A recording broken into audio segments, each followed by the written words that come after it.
Applying for the dealer's license. Now that you've completed your pre-license steps, it's time for you to apply for your dealer's license. You must apply at the dealer portal because there is no mail-in application method.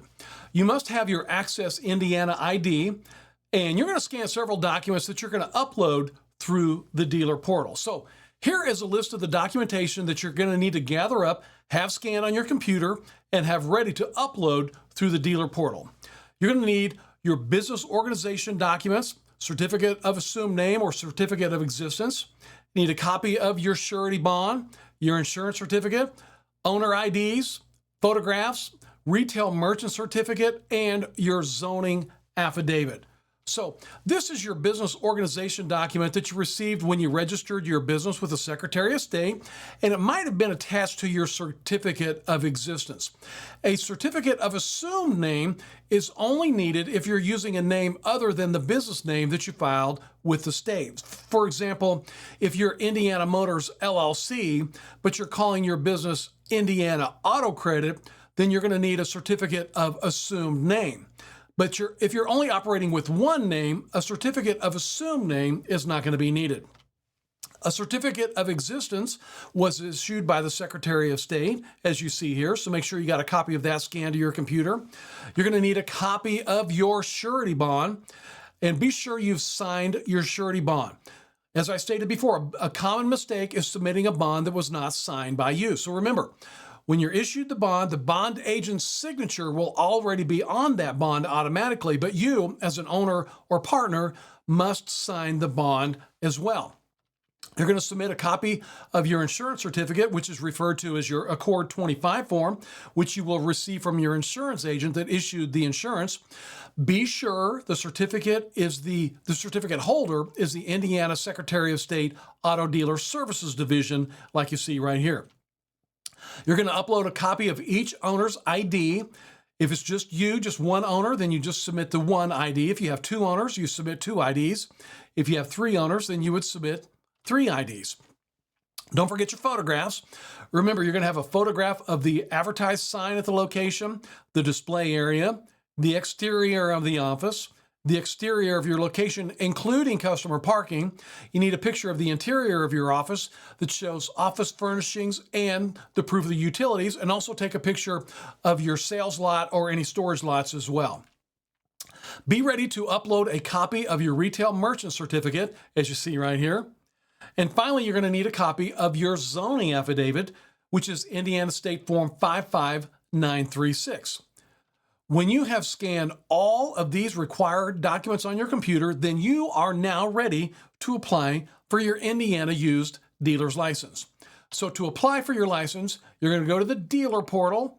Remember, that's dealers.sos.in.gov, and you'll click on the blue login button. And remember, you've already got that Access Indiana account, so you're just going to sign in there, and you're going to land on the dealer portal dashboard like you see right here. There are a lot of things you can do on your dealer dashboard. If you click on the online services at the very left side there, you'll land on online services where you can order plates on demand, you can add users and update your information. You can also click on Find My Dealer License to review your license. If you have, say, for example, more than one license, you could check on all your licenses here. And you can easily contact the dealer services through the dealer portal very, very easily. So let's go ahead and apply for your license. We're going to click on that very bottom link there that you see at the left-hand side that says New Application. And then it kind of gives you a quick overview of the application process. So to start the license application, over to the right, you're going to click Continue. And I want you to be aware, during this process, all the steps that you complete are going to be at the very top of the page, so you'll always know where you are in the dealer license application process. So you're going to select that you are applying, more than likely, a used dealer license that you see at the top of the screen, and you're going to enter your DBA, that's the name that you've registered with the Secretary of State, along with your phone number, and then you're going to enter your email address. You're going to enter your address. Then you enter your Federal Employment Identification Number, your Retail Merchant Number, which is your tax ID, and your Retail Merchant Location Number. As a reminder, remember, your Federal Employment ID is on the FEIN filing document you received from the IRS, as you see here. You can find your retail merchant number or your tax ID on your In-Time dashboard at the very top, right next to your dealership name. See where it says Indiana Taxpayer ID. And you can find your retail merchant location number on your retail merchant registration certificate, as you see right here. You're looking for the LLC ID. So you want to make sure that you're entering those numbers correctly. Then you're going to enter whether you lease or own the property that's going to be used for your dealer's license. If you lease the location, you're going to need to enter the name of the lessor, and that's the company that you're leasing from, along with their address as well. Next, you're going to enter your business entity information, whether you're a sole proprietor, partnership, corporation, LLC, LLP, or LP. We're going to cover business entities in depth later on in your dealer training course. And I want to remind you, as a training scenario, I'm going to be completing this application as an LLC, but you should decide on which business entity is best for you. I'm not telling you to be an LLC. I'm just doing this for a training scenario. So you might want to get legal advice or refer to the business entity portion of the course that you'll see later on. So enter your business entity information, enter all of your owner details along with your birth date and your email. And then you want to make sure and enter your address there. And then you want to make sure that you also answer these questions accurately for the division. So the division wants to know if you've ever had a dealer license suspended or revoked in Indiana or any other state. Are you the primary owner? Only one primary owner is allowed per license. Do you want your name printed on the dealer license? Only up to 3 owners can be printed on the dealer license. So remember, only one primary owner can be on the license. That might be you or that might be a partner. But if you do have more than one owner, you'll need to add each individual owner. You're going to need to enter what's called a service of process contact. You can serve as your own service of process contact if you live in Indiana, but if you live somewhere else outside the state, you need a service process agent in the state of Indiana, which is sometimes referred to as a registered agent. You're going to enter your insurance and bond details, including the effective dates and expiration dates.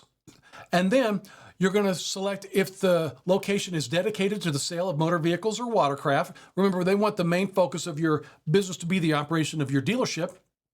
And then you're going to choose your official hours of operation.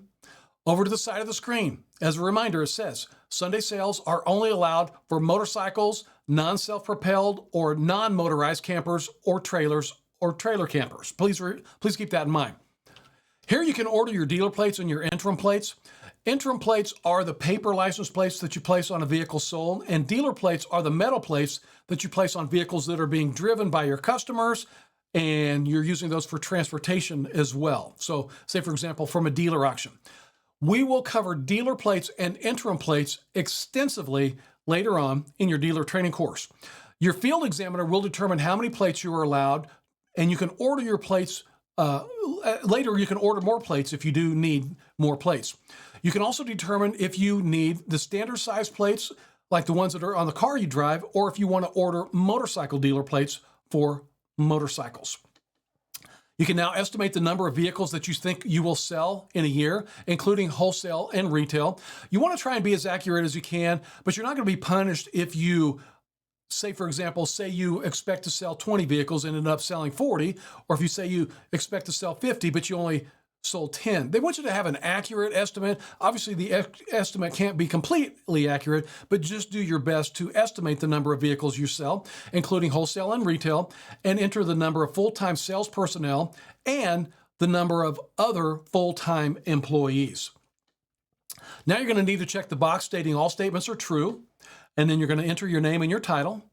Now you're going to upload all the documents we discussed just a few moments ago. So you're going to click on the green upload button, and then once all of those required documents are uploaded, you can easily pay for your license application. The great thing about this system is it will not allow you to submit your application if you're missing a document. So if you were, say, for example, missing your photographs or your surety bond, then you wouldn't be able to apply for your license. You could save the application and go retrieve the required documents. So what this great system will do is ensure that you are uploading your required documentation, and hopefully that will expedite your license process.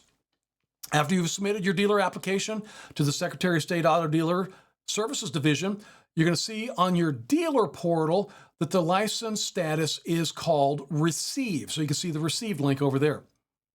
Once your application is submitted, a licensing and compliance clerk will review your application for completeness and be in contact regarding any deficiencies that you might have. Once your application is deemed complete, that clerk will forward the application to a field examiner who will more closely scrutinize whether or not your location meets those requirements. And that is that in-person inspection that I talked about a little bit earlier. When you're approved by an examiner, the application is forwarded back to the clerk for the license to be issued. And after the license has been approved, then you can order your dealer plates through the dealer portal. You cannot order dealer plates until your license has actually been approved. If you have questions regarding your dealer license application, you can call 317-234-7190. If you have specific questions about the dealer portal, they've got a different number for that. It's 317-576-2568. I want you to know you can download all the documents that we cover in your dealer training course at indiana.dealerslicense.com and scroll down on any page of the website and click on the Indiana Dealer Forms link like you see right there. And then you can easily fill out all these documents that you need to run your dealership. I would also like to let you know if you want to review this training at any time, you can just go to indiana.dealerslicense.com. At that time, you don't have to log in.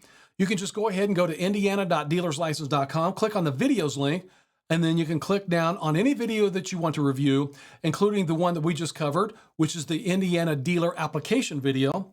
And at that time, you can scroll forward to any information that you want to review. Let's move on to the next unit.